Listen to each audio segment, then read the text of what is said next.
Janasena party TDP కలిసి జనం కోసం జనసేన కార్యక్రమం, అదేవిధంగా బాబు గారి భవిష్యత్తు గ్యారంటీ కార్యక్రమం కలిపి చేస్తున్నాము. నిజంగా ప్రజల్లో ఎంతో మంచి స్పందన ఉంది.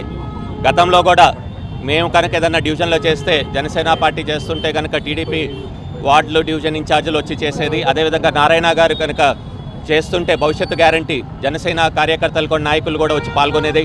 ఈరోజు ప్రత్యేకంగా నారాయణ గారితో కూడా మేము కూడా కలిసి ఈరోజు ఈ కార్యక్రమంలో పాల్గొనడం చాలా సంతోషంగా ఉంది. ప్రజల్లో నిజంగా జనసేన పార్టీ టీడీపీ కలయికని స్వాగతిస్తున్నారు. ప్రజలు కూడా ఒకటే కోరుకుంటున్నారు, వైసీపీ విముక్తి ఆంధ్రప్రదేశ్ కోరుకుంటున్నారు. జగన్మోహన్ రెడ్డి పాలన మాకు ఇంకొద్దు, మేమెవరం బతకలేకపోతామంటున్నారు. ఎక్కడికి వెళ్ళినా ఎవరిని కలిసినా కానీ వాళ్ళ కష్టాలు కన్నీళ్లు చూస్తుంటే కడుపు తరుక్కోపోతుంది. ప్రతి ఒక్క విషయంలో ఈ వైసీపీ వైఫల్యం చెందింది. రాబోయే రోజుల్లో మాత్రం బుద్ధి చెప్పడానికి, వైసీపీకి బుద్ధి చెప్పడానికి రెడీగా ఉన్నారు ప్రజలందరూ కూడా.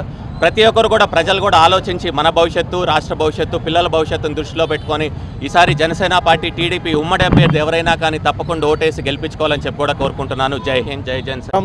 ఈరోజు నెల్లూరు నగరంలో జనం కోసం జనసేన మరియు భవిష్యత్తు గ్యారంటీ కార్యక్రమాలని దృష్టిలో పెట్టుకొని ఈరోజు జనసేన పార్టీ జిల్లా అధ్యక్షులు చెన్నారెడ్డి మనుక్రాంత్ రెడ్డి గారు, అదే నెల్లూరు నగర నియోజకవర్గ తెలుగుదేశం ఇన్ఛార్జ్ పొంగూరు నారాయణ గారితో కలిసి ఈరోజు 45వ వార్డులో పర్యటించడం, అదేవిధంగా ఇక్కడ ప్రజల సమస్యల గురించి తెలుసుకోవడం, ఈరోజు ఇక్కడ వీళ్ళిద్దరితో క్యాంపెయిన్లో పాల్గొంటుంటే ప్రజలు వారంతటికి వారే స్వచ్ఛందంగా ముందరకు వచ్చి ఈసారి ప్రజా వ్యతిరేక పాలనని పారదోలుతామని, ఈసారి చంద్రబాబు నాయుడు గారిని కానీ పవన్ కళ్యాణ్ గారిని కానీ సంకీర్ణ గవర్నమెంట్ ముందరికి తీసుకొచ్చేంత వరకు మేము అందరికీ సహకరిస్తామని చెప్పి వారే వచ్చి మా ఇరువురు నాయకులకి తెలియజేయడం నిజంగా చాలా సంతోషాన్ని ఇస్తుంది.